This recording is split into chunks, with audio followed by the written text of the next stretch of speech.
I'm sure that you're all going to be with it, but let's give a big standing ovation as they introduce our wonderful Congresswoman, Congresswoman Carol Shea-Porter.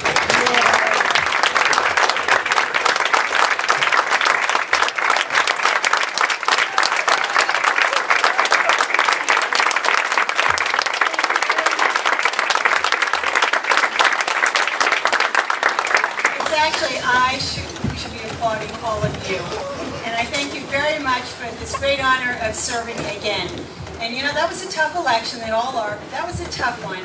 And without all of you out there working so hard and messaging and the door knocking and the constant letter writing and everything that you do so well, we wouldn't have had such a great outcome. So I just want to thank all of you and say that it makes a difference. Even though we are in the minority in the House right now, we are making a difference. That shipyard is really very near and dear to me and to the rest of the delegation. And when they came out with that news that they were not going to furlough most of the shipyard workers, I really think that had so much to do with this New Hampshire and Maine delegation working together to save those jobs from being cut. Unfortunately, we still, thank you.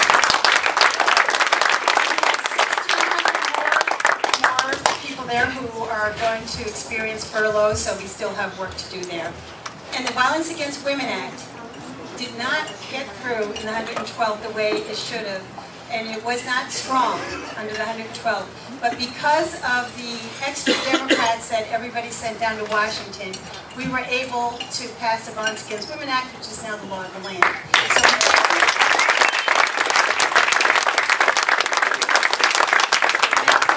The great shames, the Sandy money, where all of a sudden, you know, they decided that we didn't really have to go and invest in areas that were hit by natural disasters, that, you know, we could take our time and decide when and if they got money.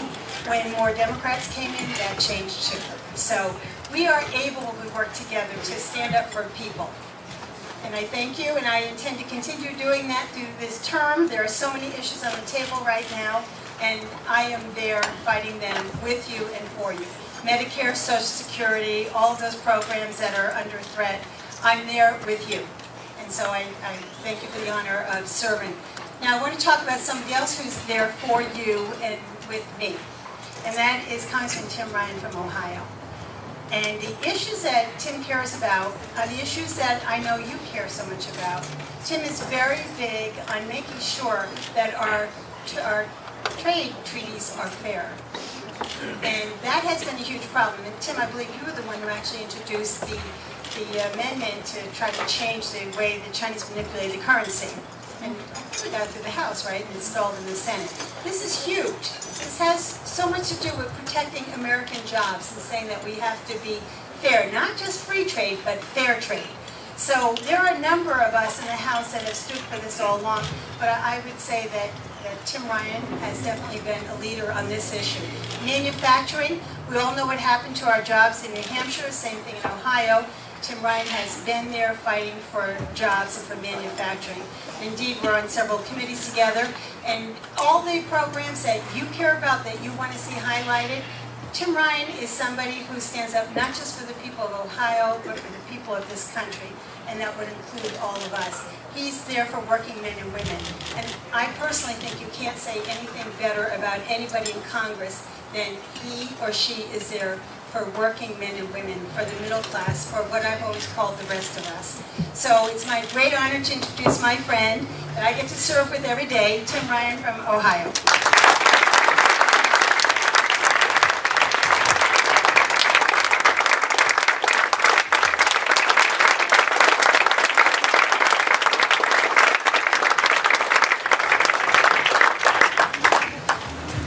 I'm going to move this up a little bit because I'm half Italian and I talk with my hands. Thank you. It has been great to be up here. I actually graduated from Franklin Pierce Law Center.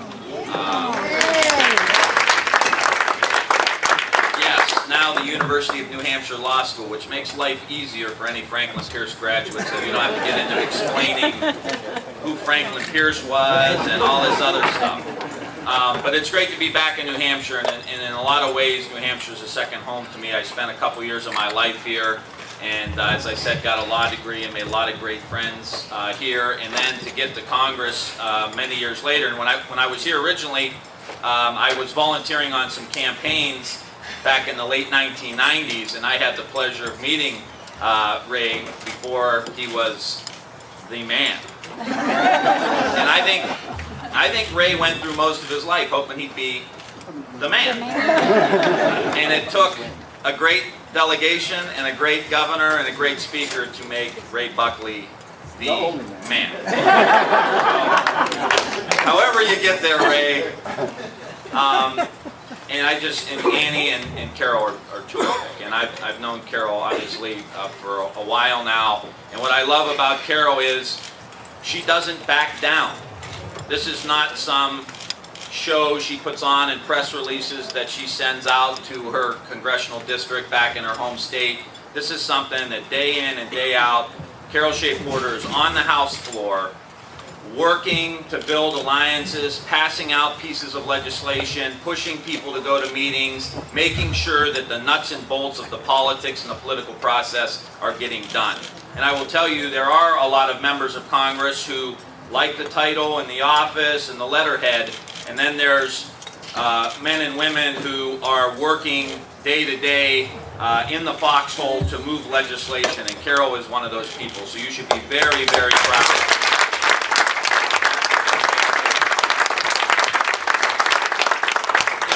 Come from Youngstown, Ohio, a little town outside of Youngstown called Niles. And when I was growing up, my grandfather was a steel worker.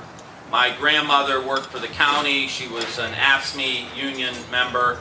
And they grew up about 2 blocks down from my brother, my mom, and I in this little town.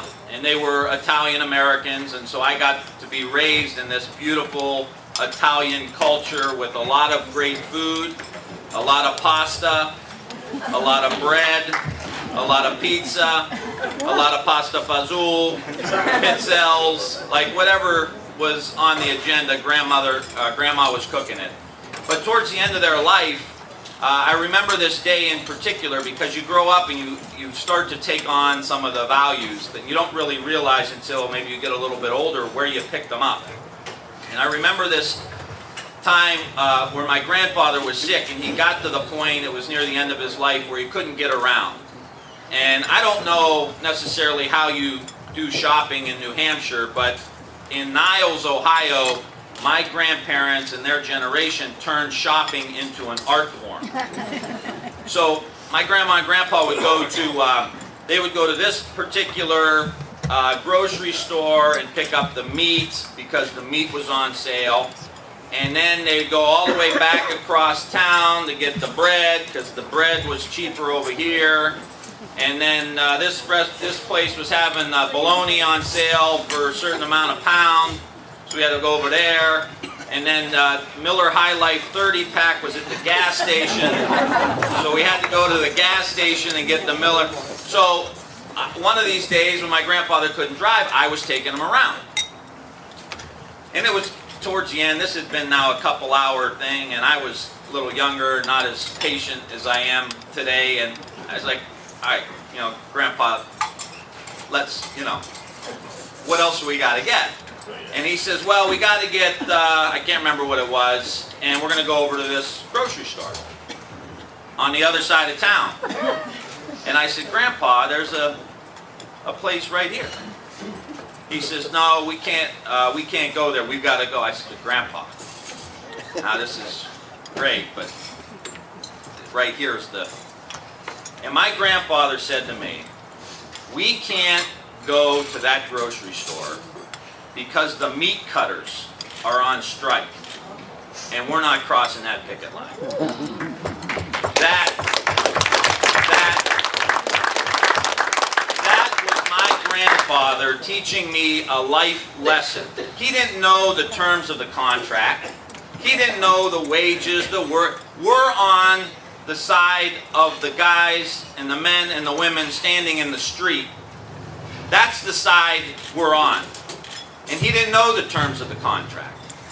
And you know why he didn't cross that picket line? It was out of respect. It was out of respect for the worker. And one thing I know Carol and Annie and I we're all trying to recapture this basic value that we've had in this country for a long time. And that's the value of respecting each other and respecting the people who go to work every single day in the United States of America.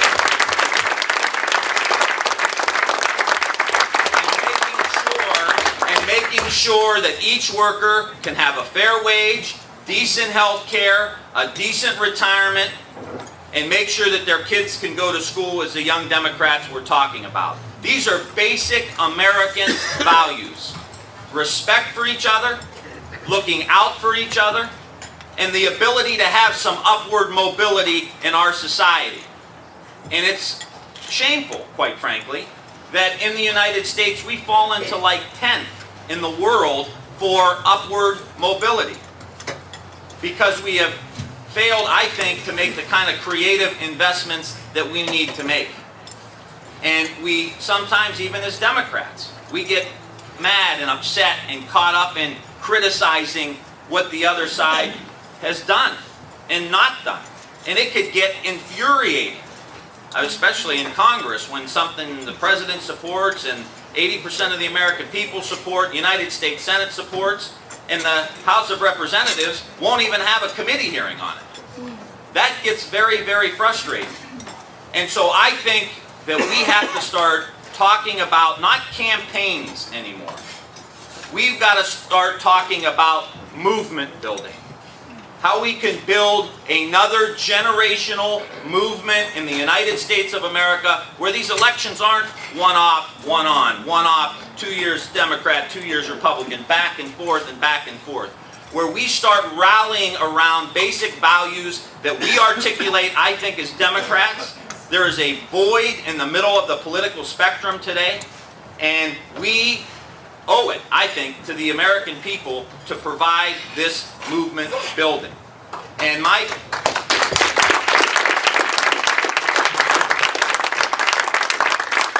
think what my grandfather taught me was part of a movement. I mean, think about Richard Nixon for a second. Nixon signed community development. And I don't normally come to Democratic meetings and gatherings and talk about Richard Nixon.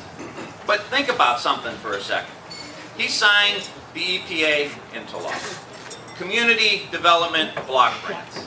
Offered a health care reform bill that was, some would say, more progressive than the one we were able to pass a few years ago. And why? Because the Republican Party at that point was playing on our field. They were negotiating from the values of the New Deal. And that was still going on in the early 1970s, late 1960s, early 1970s. And so if we lay out these values of respect for each other, basic investments that lead to economic growth for all Americans, not managing poverty, but ending poverty. We can do that in the United States of America, and we should not be afraid to stand up at podiums like this all over the country and say as Democrats, we're done with managing poverty, we want to end poverty in the United States.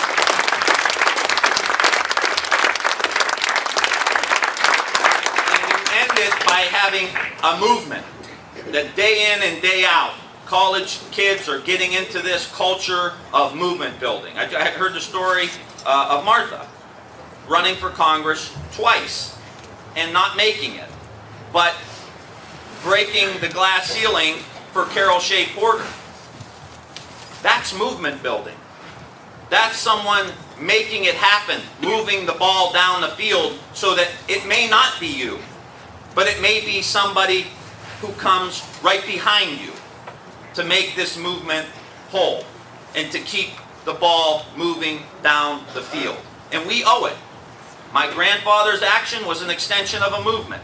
Carol Shea-Porter is an extension of a movement. The fact that there are so many women in high-profile offices in New Hampshire is the culmination of a lot of hard work over many, many, many years around many, many kitchen tables. And I sat at one at Bill's house this afternoon, where he said that's where we have all our political meetings. You know, President Kennedy said our problems are man-made, and therefore they can be solved by man, in the man and woman sense. And man's reason and spirit have helped us solve the seemingly unsolvable. And we're not here to talk about ending poverty because it feels good, or, you know, it's morally the right thing to do, and it's economically the right thing to do. We're competing against 1.3 or 1.4 billion people in China. We're competing against 1.3 or 1.4 billion people in India. And we only have 313 million people in the United States of America. It is economically essential that we have people moving out of poverty into jobs and increasing value and creating wealth in the United States of America. And I will tell you that we have an opportunity. I will tell you that we have an opportunity to do this. And moving out of the transactional politics and into the transformational politics, where people in the other side of the political aisle start operating from our values. And I think there's a whole agenda out there waiting for Democrats to step into. I think we need to start talking about how we can reinvest back into our urban cores, how we need an urban renaissance in the United States of America, how we need to take down the old homes and have green space and urban gardens and edible classrooms and get summer jobs back to our kids. Let's start teaching our kids how to grow things instead of how to destroy things. And that's what's happening in a lot of our cities.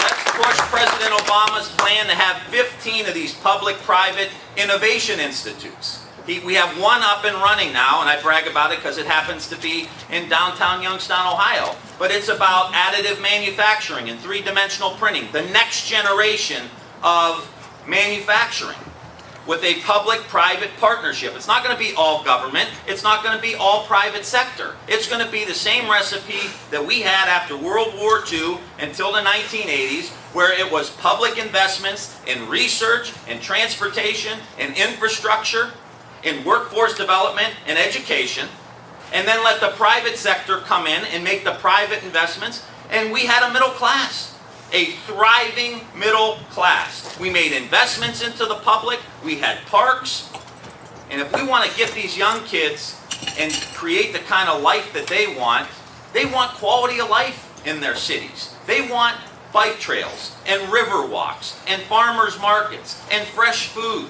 and safe neighborhoods and art and music and theater. These aren't soft things anymore. These are essential. These are essential public investments that will lead to economic growth and just may lead to a little more happiness in the United States of America. How dare we talk about that?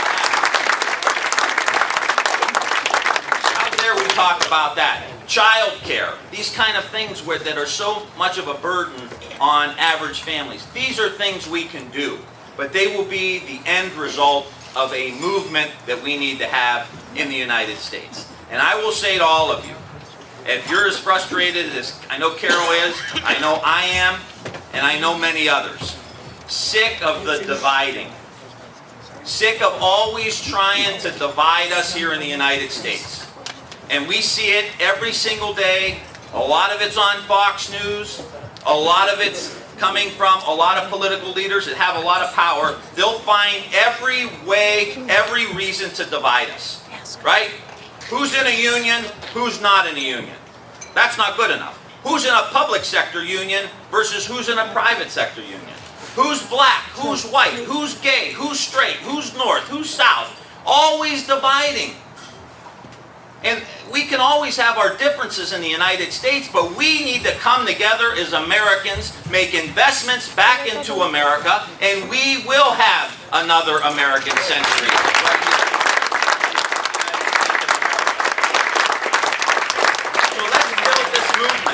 Let's not let them divide us. Let's move the country forward. And I can't thank you enough for supporting Carol and Annie and the governor. We've got a lot of work to do. And it's not a campaign. It's a movement. And it's been happening for a long time. I think these values we've been pushing for a long time. And ask yourself what small, simple, trivial thing you maybe could do to help build the movement. No one person has to save the world. What small, trivial thing could you do to help build this movement? And just to remind all of you how long this has been going on, I want to read a quote to you that you may have heard before. And it was a quote from 1968. And it was during the great few-month-long Bobby Kennedy campaign. And I love this quote because in some ways we're talking about some of the same problems, but I think he articulates a lot of the frustration I think we feel today that we're not quite coming from our values, that we're not quite aligned with what's most important to all of us. And Senator Kennedy at that point said, "Too much and too long, we seem to have surrendered community excellence and community values in the mere accumulation of material things. Our gross national product, if we should judge America by that, counts air pollution and cigarette advertising, and ambulances to clear our highways of carnage. It counts special locks for our doors and the jails for those who break them. It counts the destruction of our redwoods and the loss of our natural wonder and chaotic sprawl. It counts napalm and the cost of a nuclear warhead, and armored cars for police who fight riots in our streets. It counts Whitman's rifle and Speck's knife, and the television programs which glorify violence in order to sell toys to our children. Yet the gross national product does not allow for the health of our children, the quality of their education, or the joy of their play. It does not include the beauty of our poetry or the strength of our marriages, the intelligence of our public debate, or the integrity of our public officials. It measures neither our wit nor our courage, neither our wisdom nor our learning, neither our compassion nor our devotion to our country. It measures everything, in short, except that which makes life worthwhile, and tells us everything about America except why we are proud that we are Americans. And if we are to align back with these values, we need a movement that isn't day to day, week to week, or election cycle to election cycle, but a transformational politics that is generational, that creates the kind of America that we need for us to be competitive in the 21st century, and the kind of America we want to leave to the young men and women who deserve it. Thank you so much.